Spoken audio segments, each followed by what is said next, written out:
ভাইয়া রে ভাইয়া গেলি গিয়া আমার লগে কোনো কথা বল না, তুই কাঁদিস না।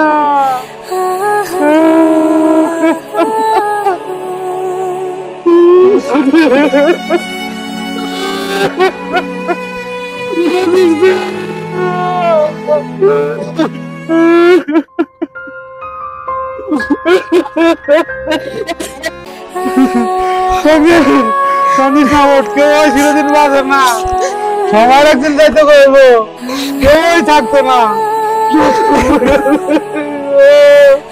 আমার মায়ের জীবন গেছে গা, এরকম অবস্থা একদিন যাইবো গা।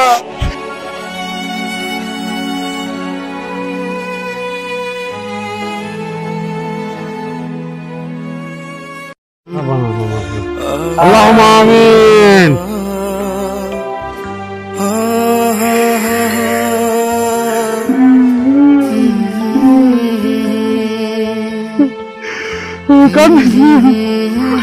একদিন তোর আজকে তোর মামা গেছে গা, কালকে আমি যাবো গা, পরের দিন তুই যাবি।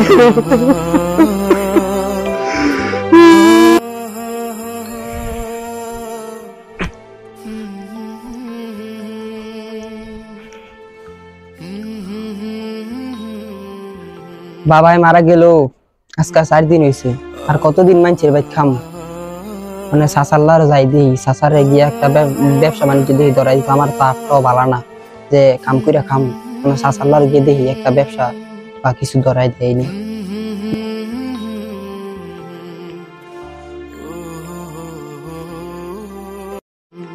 চাচা, চাচা বাইতেছে নো? চাচা, চাচা, ও চাচা। রে ভাতিজা, হায় রে ভাতিজা, গেটটা খুলেন, একটু কথা ছিল আপনার লগে। আচ্ছা বতো, কারেন্ট নাই চাইন আপনার লগে তো আমার দরকারি কথা ছিল, মানে এনে আইন বন বন বন বইয়া করে একসাথে কথা কইয়া।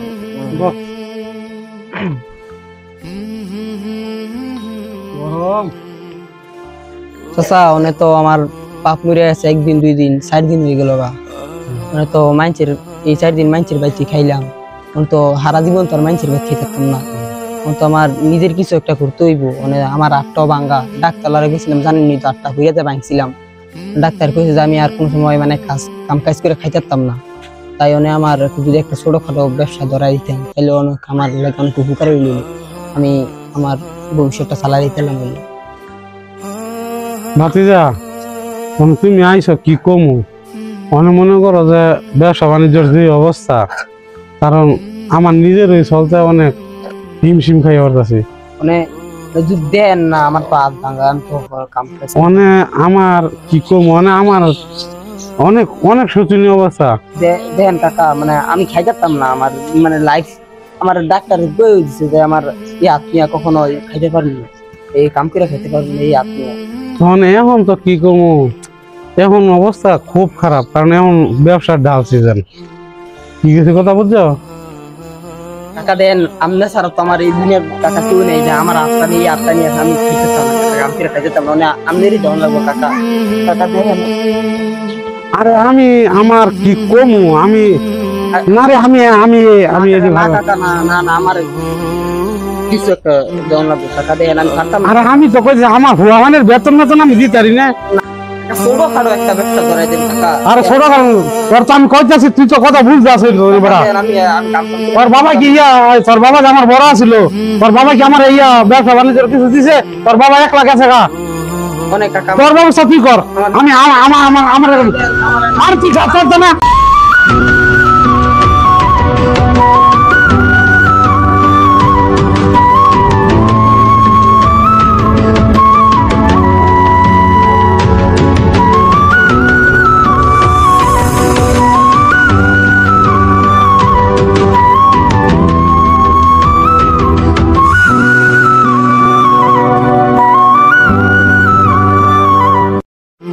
এই দুনিয়ায় আমার আপন বলতে শুধু আমার চাচাই ছিল, চাচাও এখন ফিরাই দিল।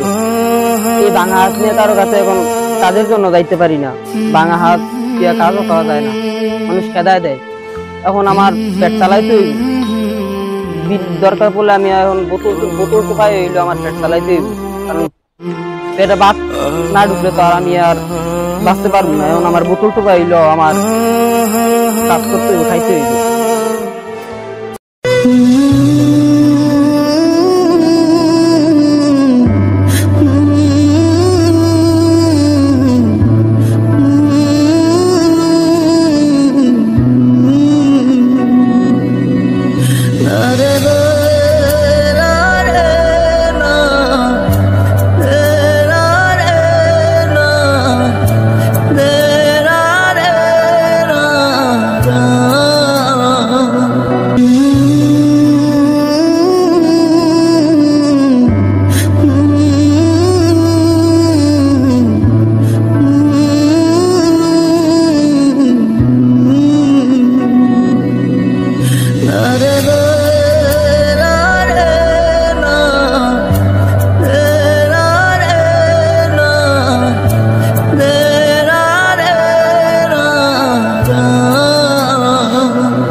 কাকা, আমি গরিব মানুষ, অনেক আমার হাতটা ভাঙা, আমি কাম করে খাইতে পারি না, অনেক কিছু সাহায্য করেন। এই বয়সে তোর এই বোতল টোপাই বয়স, তোর অনেক কাজের বয়স। হ্যাঁ, আমার হাত ভাঙা। হ্যাঁ, কি রাত ভাঙ্গা? হ্যাঁ, যা।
আমনে আমার মারলেন কে?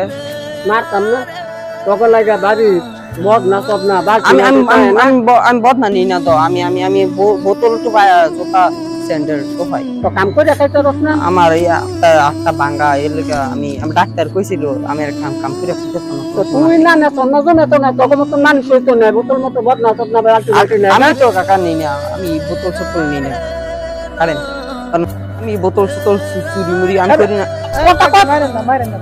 না আমি বোতল মতন চুরি করি না।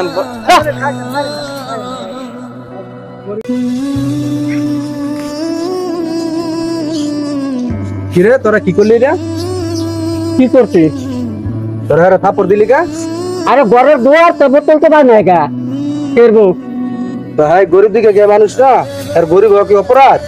আমি বাহির কম বল বদনাম না চুরি মুড়ি করে আগে লয়ে যাই গা। আমি আমি আমি বোতল মোতল তো আমি বদনাম না চুরি করি আর না। কি দেখলে মনে হয় যে এই সমস্ত লাইনার এত খুব দুঃখী পরিবারের মানুষ দেখা যায়, যে কোনো সমস্যার কারণে এই পরিস্থিতির শিকার হয়েছে। যারে বললো তারা কিছু করো না। আজকে যদি আমি এই বোতল পাইতাম তুমি কি আমারও মারতা? সবাই এক পালাতে মাইবো না। এর স্কেলটা দেখো, কত ভালো করে পরিবারের সন্তান, হয়তো কোনো সমস্যার কারণে পরিস্থিতির শিকার হয়েছে, তাহলে ওরা মারবা? এটা অপরাধ করছো, এরকম অপরাধ করবা না কোনো সময়। যাও তোমরা এখান থেকে, যাও।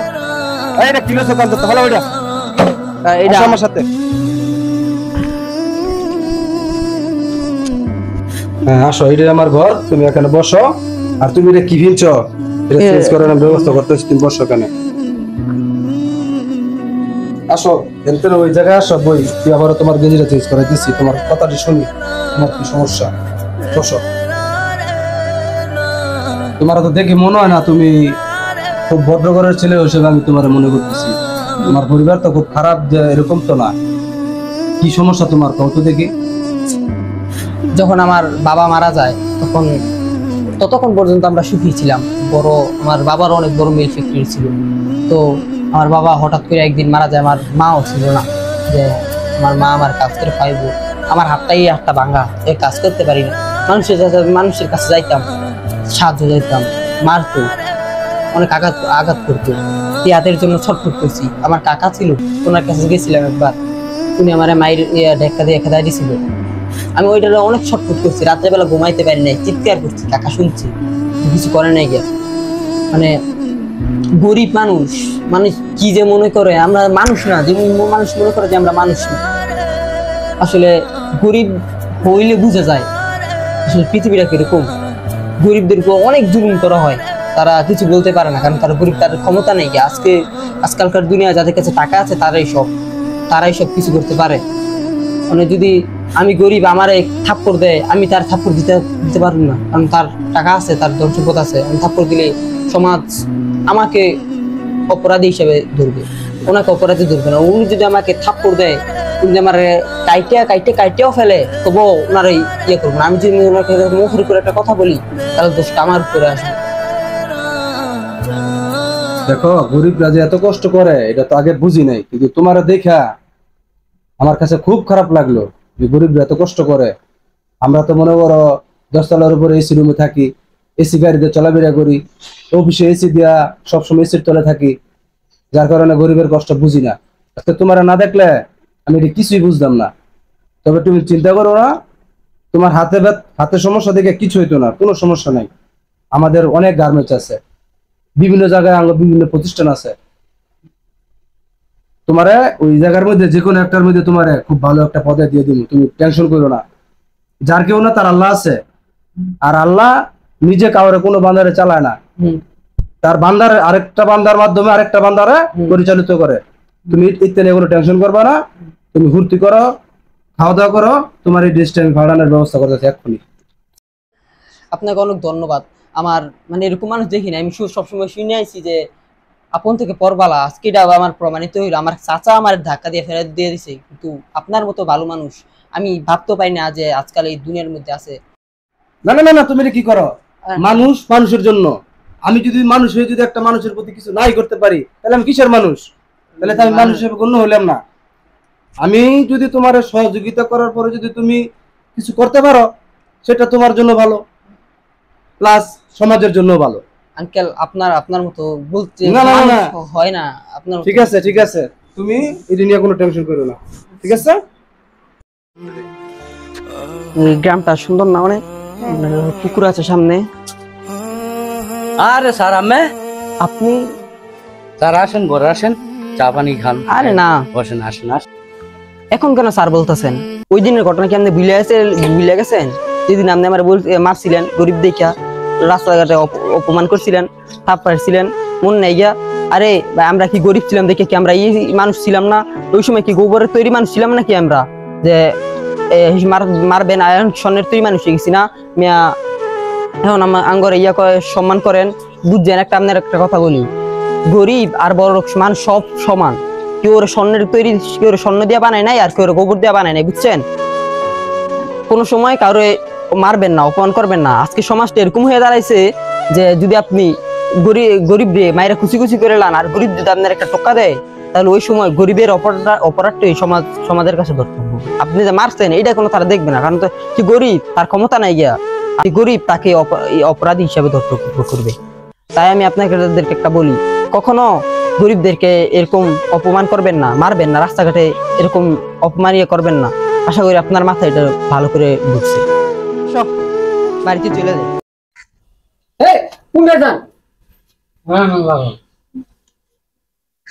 না সারের লাগানো যাও তো না, সারে অনেক বিজি আছে। কিছু জান না, আমি কি আমার কথা কম না ভাই? আমি সারে কিয় আমি স্যারের সারে তো কইছে বিনা অনুমতি ছাড়া প্রবেশ করা নিষেধ। কথাটা বুঝছো না? আপনার পরিচয় দেন, হে আবার আমি যে স্যারের দিগামো আপনার নিতাম নিতাম ভাত মুখি না ভাই আমার ইয়া হয় না আমার বাতি যাও তো জানো আপনি না কারণ আপনি তো কারণ জানো আপনি কারণ আমি স্যারের দিগে স্যার আপনি লাগলাম আপনার চাষা আইসা দেখা করুন লাগে কি আমার চাচা চাচা এসছে ও বল বল ওরা কষ্ট করেন বলেন কষ্ট করেন বাতি যা তোমার লাগে আমার কিছু কথা আছে তো মানে কি লেগাইছিলেন আসেন এই জায়গায় বসে বসে একসাথে কথা বলে তুমি যাও আসেন আসেন বসে এই জায়গায় বসেন বসুন এখানে এই জায়গায় বসেন বসেন তুমি এটা বুঝতাম বসেন বসেন বসেন তো কি লেগাইছিলেন আমার তো অবস্থা অনেক খুব খারাপ বাতি যা আমার মনে করো যে তুমি এসে হঠাৎ আমার ব্যবসাটা অনেক দিন হয়ে গেছে সবাই গিয়ে ব্যবসাটা আমার ধ্বংস হয়ে গেছে এখন আমার ঘরে চালছিল তো এখন শরীর অসুখে বাসা হয়ে গেছে এখন আমি কোনো কাজকর্ম পারিনি তো মানুষ তো শুনলাম তোমার হলে আল্লাহ কত পয়সা হয়ে দিতেছি তখন এই জন্য আমি তোমার কাছে আসি এখন তুমি একটু যদি বাঁচে যে আমরা দেখো তবে কেমন বাঁচে কাকা আপনি ওই দিনের ঘটনাটা এত সহজে ভুলে গেছিলেন যেদিন আপনার বাড়িতে আমি গেছিলাম আমার বাবা মা মারা গেছিল আমার চলার মতন কিছু ছিল না আমার হাতটা ভাঙা ছিল ডাক্তার বলছিল যে আমি কাজ করে খাইতে পারবো না তো আপনি আমার খেদাই দিয়েছিলেন কার ধাক্কা দিয়ে বাদ করে দিয়েছিলেন এত সহজে ভুলে গেছেন এই দিনের ঘটনা আরে মিয়া হাত ছাড়েন ওই দিনের কথা এত সহজে ভুলে গেছেন মিয়া আমার গাড় ধাক্কা দিয়ে বাদ করে দিয়েছিলেন রাতের বেলা হাতের ব্যথায় সব করছি চিল্লা পাল্লা করছে আপনি দেখো না দেখার বাদ করছে আপনি স্যার মাফ করেন ওই দিন আমার বাড়িতে আমি কাঁদছি কান্না করছি আপনার বাড়ির সামনে আমার বাড়ি ছিল আমি রাস্তাঘাটে বোতল কোপাইছি মানুষ দেখছি দেখতে আমার মারছে আপনি কিছু করেন রাস্তা দেখা মাথা নিচু করে চলে আসছি বোতল কোপাইছি আপনার বাড়ির সামনে তো বোতল কোপাইছি আপনি আমার একটা বার ঘরে বেঁধে নিয়ে বলছেন যে আসো রাত্রে ভাত খাও আমার ভুল হয়ে গেছে আমি আর কোনোদিন দূর মে সারেন দাঁড়ান এত সহজে মনে দিন দিলেতাম তো আমি দাঁড়ান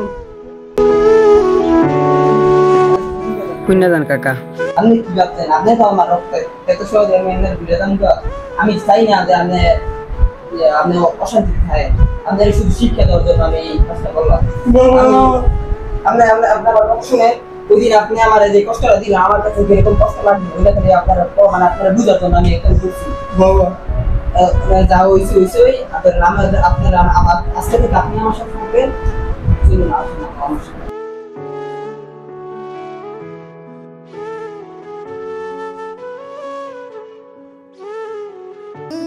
আসলে ভাই গরিব দুঃখীদের জীবনটা এরকমই তাদের বেশিরভাগ সময় দুঃখে কষ্টেই কেটে যায় তাই আমরা সবাই গরিব দুঃখীদের পাশে থাকব এবং তাদেরকে সাহায্য করব আর গাইস এই ভিডিওটি যদি আপনাদের ভালো লাগে তাহলে ফটাফট লাইক কমেন্ট শেয়ার করবেন এবং সাবস্ক্রাইব করতে কিন্তু ভুলবেন না।